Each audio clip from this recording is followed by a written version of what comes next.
नमस्कार दोस्तों, आज हम राघव चड्ढा सर के डिप्टी लीडर, जो राज्यसभा के डिप्टी लीडर का पद था, उनके छीने जाने के न्यूज को लेकर के आया हूं। यह news the times of India में छपी थी।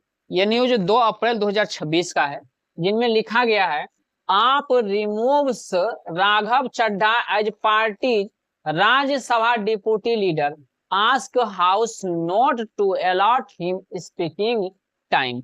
जो सभा में डिप्टी लीडर के पद पर तैनात थे, डिप्टी लीडर के पद पर जो थे आप नेता था, आम आदमी पार्टी का नेता राज्यसभा में पंजाब की ओर से, तो पार्टी ने उसे राज्यसभा से के डिप्टी लीडर पद से हटा करके उसके जगह पर अशोक मित्तल को दे दिया।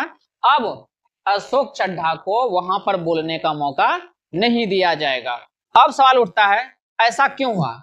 क्या पार्टी पर ऐसे सवाल जवाब पूछने से पार्टी पर कोई दबाव आया, या तो फिर ऐसा पार्टी चाहता है कि कहीं लोकप्रियता ये ज्यादा से ज्यादा हासिल करके भविष्य में कहीं ऐसा तो नहीं है कि ये अपना पार्टी बना लेंगे और उसी का जो कंपटीटर बन जाए, कहीं ऐसा तो नहीं है? क्योंकि आम आदमी पार्टी का भी जन्म ऐसे ही लोकप्रियता होने के बाद हुई थी। जैसे अन्ना हजारे जो लोक बिल विधेयक को लेकर के अनशन पर बैठे हुए थे, उसमें आम आदमी पार्टी के जो संस्थापक है केजरीवाल वहीं पर चमके थे। उनके बाद लोकप्रियता बढ़ने के बाद वह अपना पार्टी बनाया और वह पूरी तरह से लीडरशिप में आ गए। और अपना जो है ना, अभी दिल्ली में कुछ दिन पहले उसका सरकार थी और उसके बाद अभी पंजाब में है। तो इसी तरह से कहीं ऐसा तो नहीं हुआ कि जो है इसको बोलने का मौका देते हैं, इतने प्रखर आवाज से उठाते हैं तो करोड़ों भारतीयों का जो है ना दिल पर राज करने लगा, तो कहीं बाद में ऐसा नहीं तो हमारा ही कंपटीटर बन जाए। तो चलते हैं, हम इनके बारे में थोड़ा विश्लेषण करेंगे। तो साथियों, राज्यसभा में डिप्टी लीडर के पद पर तैनात होने के बाद जितने प्रखर सवाल जवाब किए, आम जनता सिर्फ आम आदमी के सवालों का जो झड़ियां लगा दिए राज्यसभा में, तो उनके बाद करोड़ों भारतीयों के दिलों पर राघव चड्ढा सर छा गए। कोई ऐसा शायद ही कोई व्यक्ति होंगे जो कि इनके सवाल पूछने के तरीकों से खुश नहीं होंगे। तो अब सवाल यह है कि इनको इस पद से हटा दिया गया और इसके जगह पर आ गया इसका अशोक मित्तल डिप्टी लीडर के रूप में।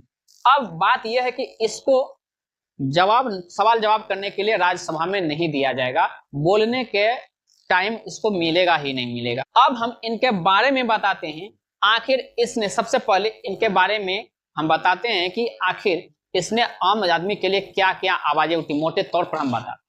तो सबसे पहले उसने टेलीकॉम कंपनियों की जो धज्जियां उड़ा दी। टेलीकॉम कंपनियों वालों ने रिचार्ज जो किया है सिर्फ डेटा वाला, बिना डेटा वाला भी तो रिचार्ज होनी चाहिए, ये सवाल उठाया। दूसरा, हमने जो भी चीज के लिए पैसा कंपनी को दे चुके हैं, चाहे 1 महीने के लिए जीबी के लिए दे दिया हो, 1.5 GB के हिसाब से मेरा 45 GB होता है, 45 GB हम आपको जब दे दिए पैसा, तो फिर रात 12 बजे के बाद वो खत्म क्यों हो जाती है? वो अगले दिन मेरा जुड़ना चाहिए। साथ ही साथ मेरा जब बच गया स्टोर, महीने के अंत में जब बच गया, तो ये ट्रांसफर करने का भी जो है ना हमको मिलना चाहिए, ताकि हम अपने बच्चों को भी ट्रांसफर कर सके। सवाल बहुत परफेक्ट किया था। दूसरा सवाल उसने ये किया था कि मेरा इनकमिंग कॉल फ्री होनी चाहिए। मैंने तो रिचार्ज नहीं कराया, अलग बात है, लेकिन इनकमिंग आउटगोइंग बंद कर दे, अलग बात है, लेकिन मेरा इनकमिंग तो होना चाहिए, या तो मिनिमम कम से कम वो 4 ऐसा होना चाहिए नॉर्मल, क्योंकि हमारा हर बार जो है ना आते रहेगा, वह कॉल आते रहेगा। वह टेलीकॉम कंपनियां ने इस नाम पर लाखों की लूट करती है, करोड़ों जो है ना लूट करती है। नेक्स्ट उसने उठाया, एयरपोर्ट पर जो महंगा होता था, 350 रुपया में समोसा मिलता था, चाय 250 रुपया में मिलता था, और ये पानी की बोतल जो कि मार्केट में आसानी से 20 रुपया में मिल जाता है, 100 रुपया मिलता था। इनके वजह से, ये इनके आवाज उठाने की वजह से भारत ने ही उड़ान सेवा कैफे लागू किया वहां पे एयरपोर्ट पर, जिनके वजह से वहां पर 10 रुपया में चाय, 20 रुपया में पानी की बोतल और ये समोसा मिलने लगे, जो कि राघव चड्ढा सर ने उसी में चाय पी करके एक सोशल मीडिया पर पोस्ट डाले थे, उन्हीं का असर है। अब उसके बाद भी उसने राइट टू रिकॉल के माध्यम से सांसद और विधायक को जवाबदेह बनाने का प्रयास किया।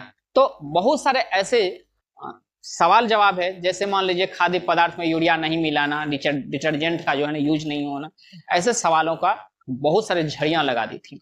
आखिर ये मैंने क्यों सुना रहा हूं, तो सुना इसलिए रहा हूं क्योंकि ये बहुत कम समय में बहुत सारे ऐसे सवाल जो राज्यसभा में किए सत्र के दौरान, ये करोड़ों दिनों पर जो छा गए, उनकी थोड़ा सा छवि हम आपको क्लियर करते हैं। अब रही बात, अब क्या होगा, क्या इसका करियर खत्म हो जाएगा? ऐसी बात नहीं है। करियर खत्म क्यों होगा? ये पार्टी में उतार चढ़ाव होते रहता है, गिरना संभालना ये होते रहता है। इसको नहीं दिया, दूसरे को दिया, अशोक मित्तल को दिया, तो इसका करियर खत्म नहीं होगा। कारण ये, अब इसको सवाल जवाब करने के लिए भले ना दे, करियर खत्म होगा। बात है, देखना है कि क्या अशोक मित्तल इनके जैसा प्रखर आवाज रख सकते हैं कि नहीं रख सकते हैं। तो मेरा मानना है कि वो रखें, क्योंकि राज्यसभा में भी अशोक मित्तल ने लगभग 47 सवाल पूछे थे, जो कि वो दूसरे नंबर का सबसे ज्यादा सवाल पूछने वालों में से भी एक थे। तो उनका राजनीतिक करियर भी बहुत अच्छा है। उसने आदमपुर एयरपोर्ट से इंटरनेशनल उड़ानें ज्यादा करने की मांग उठाई थी। उसके बाद राष्ट्रीय सुरक्षा के नाम पर, सबकी सुरक्षा सबकी बीमा के नाम पर उसने बहुत सारे आवाज उठाए थे। तो अशोक मित्तल भी जो है ना इन्हीं धुनों में से एक है।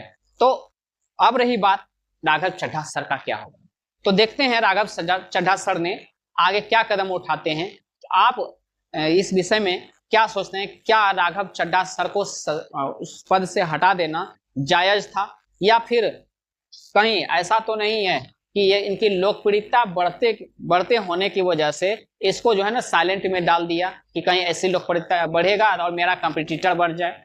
तो यह तो फिर ऐसा तो नहीं है कि पार्टी ने इसको बहुत बड़ी जिम्मेदारियां सौंपने के फिराक में हो। तो आगे हमें देखना है ये क्या कदम उठाते हैं। आप इस विषय पर क्या सोचते हैं?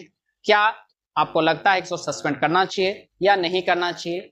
आप इस पर जरूर अपना कमेंट में बातें रखें। साथ ही आप लोगों से एक रिक्वेस्ट है कि मेरा लगभग 94% लोगों ने सब्सक्राइब नहीं करते हैं। मेरे प्यारे भाइयों और बहनों से रिक्वेस्ट है कि मेरा वीडियो तो देखते हैं, इतनी मेहनत से लाते हैं, लेकिन कम से कम 94-95% लोगों ने मेरा सब्सक्राइब नहीं करते हैं। सब्सक्राइब करने से हमारे बीच की दूरी बहुत कम हो जाती है, हम डायरेक्ट आपसे जुड़ पाते हैं। बाकी आप अपना विचार कमेंट बॉक्स में रखिए। धन्यवाद।